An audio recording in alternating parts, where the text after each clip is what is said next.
سلام، من آوا، مربی ایریال یوگا. امروز اومدیم که با هم کلاس ایریال یوگا رو استارت بزنیم.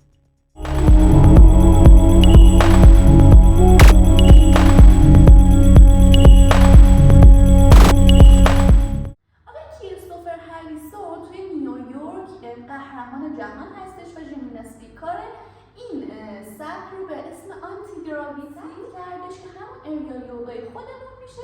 به طور رسمی این رشته توی دنیا ثبت شد و الان خیلی محبوبیت زیادی توی دنیا پیدا کرد. اول از همه باید بریم بدنمون رو گرم کنیم. توی ایریال ما یک ابزار کامل داریم اینجا و میتونیم بدنمون رو ساپورت کنیم، ازش استفاده کنیم، تمرین قدرتی انجام بدیم، انعطاف بدنمون رو بیشتر کنیم. خب بچه‌ها الان شروع میکنم یکی یکی بهتون حرکات رو توضیح میدم. شما میتونید توی هر حرکت استاپ کنید، انجام بدید، دوباره پلی کنید و حرکت بعدی رو با من همراه بشید. اول از همه جلوی هموکمون وای میستیم، پارچه پشتمون. دستامون رو میاریم جلو، یک دور پارچه قلاب میکنیم و دو. خیلی راحت. یه بار دیگه براتون میرم، ببینید. دست بالا، یک دور و دو. دست ها رو میبریم بالا، دست ها آرنج‌ها کاملا صافه، سر بین دست هاست. میریم روی پنجه های پا، میخوایم چرخش داشته باشیم.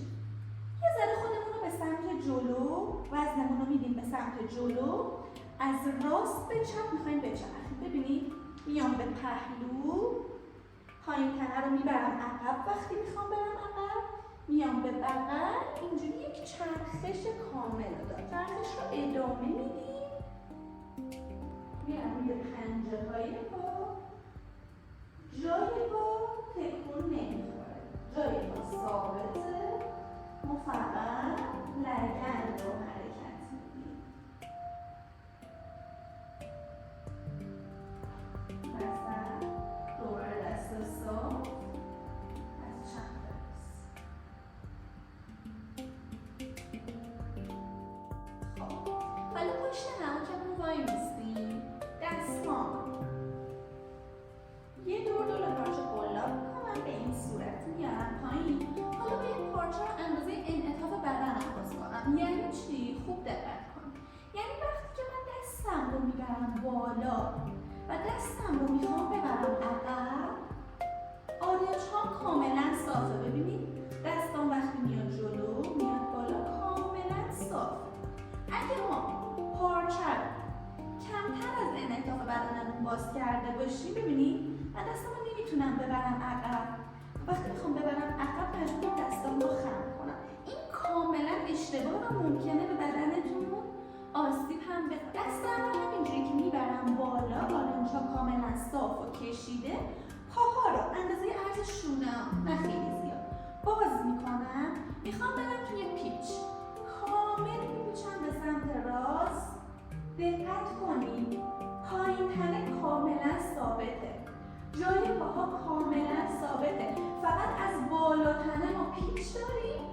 نگاه به پشت، دم و بازدم توی حرکات یادتون نره. تا جایی که میتونیم میپیچیم، نگاه به پشت، سر بالا، شونه رو نچسبونده باشیم. دوباره برمیگردیم وسط، سمت دیگه، پایین تنه ثابت و فقط بالا تنه میچرخه. نگاه به پشت. جلوی هموکم وای میستم، پارچه رو میذارم روی خط قفسه سینه، میشه یه خورده پایین‌تر زیر بغل. به بدنم شیب میدم، شیبم خیلی زیاد نباشه، یه خورده میرم بالاتر، یه شیب خیلی کم. خب حالا دست ها میره پشت سر. دقت کنید آرنج‌ها بسته نیست، آرنج‌ها کاملا از هم بازه.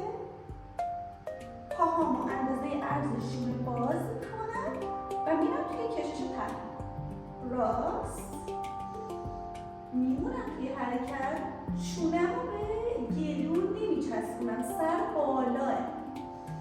تنفس، وسط، سمت دیگه، سر بالا. توی همون حالتی که هستم، پاهام رو بیشتر از عرض شونم باز میکنم، پارچه رو میگیرم، یه زانو خم میشه، دست مخالف میاد، نگاه به نوک انگشتای دست و تنفس. دقت کنید تو این حالت وقتی زانو رو خم کردم، سر زانو از انگشتای پام جلوتر نمیزنه. زاویه پام وقتی زانو خم شده 90 درجه است.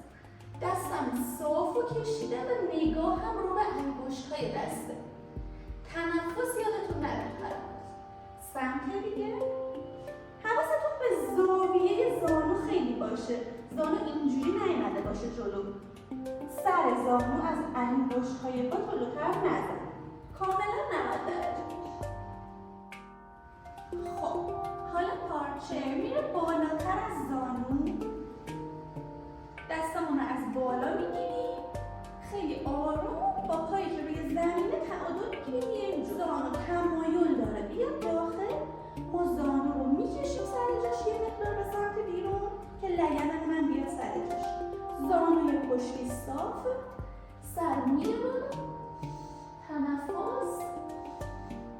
تمرکزمون روی کشش کشاله راه.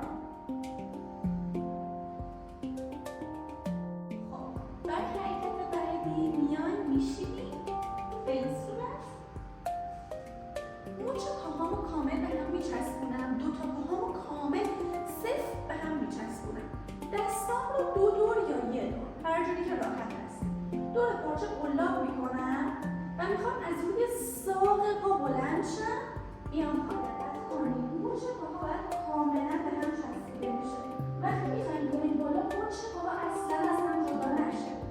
وزن رو میگیم روی پا، دوباره میاییم پایین. میتونیم با استفاده از مچ دست تعیین کنیم که چقدر وزن رو بیفته روی پاهامون. دوباره مچا چسبیده. نکته مهمیه، اگه مچا از هم جدا بشه یعنی شما اینجوری برید، حرکت کاملا اشتباهه. به مچاتون هم فشار میده. دوباره میایم میشینیم، پارچه رو میذاریم روی خط قفسه سینه، یعنی یه خورده پایین‌تر از زیر بغل. پاهام رو میارم بالا. دستام رو ببینید به چه صورت میذارم. آرنج روی پارچه با دستم میگیرم، دوباره آرنج روی پارچه با دستم پارچه رو میگیرم. میخوایم روی عضلات شکممون کار کنیم. چی کار میکنم؟ پاها رو میارم بالا، توی شکم جمع میکنم، تنفس، دوباره پایین. ممکنه که قدرتمون زیاد باشه بتونیم پا رو بیشتر نگه داریم. ممکنه که یه لحظه بیاریم بالا، یه لحظه دوباره بیاریمش پایین. مهم اینه که توی این حرکت شکم سفت باشه. شکم رو سفت کنید، عضلات کف لگن پریمیوم رو بکشید بالا. شکم کاملا سفت با دم میرید بالا، با بازدم میایید پایین. 3 تا ست 8 تکرارش. خب حالا پای راستم رو میذارم روی پارچه، میرم بالا، دستام رو از بالا میگیرم، پایی که رهاست رو میارم بیرون، خودم رو متمایل میکنم به جلو، دستام لیز میخوره میاد پایین، پایی که توی پارچه نیست رو خم میکنم، تنفس.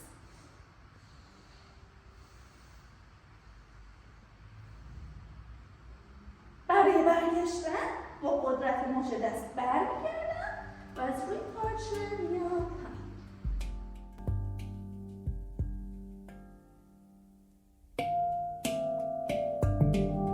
بدنمون رو گرم کردیم و یکی از حرکات اریال یوگا رو یاد گرفتیم.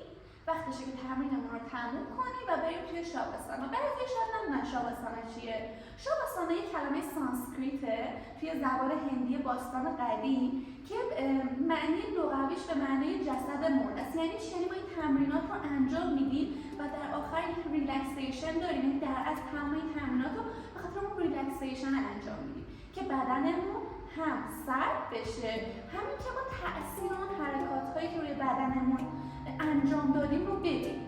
در کل شاواسانا خیلی مهمه، سرد کردن بدن و حتما باید بعد تمرینات ریلکسیشن رو داشته باشیم. برای شاواسانا چیکار می‌کنیم؟ خیلی جذابه. پارچه رو باز می‌کنیم، میریم توی پارچه می‌خوابیم،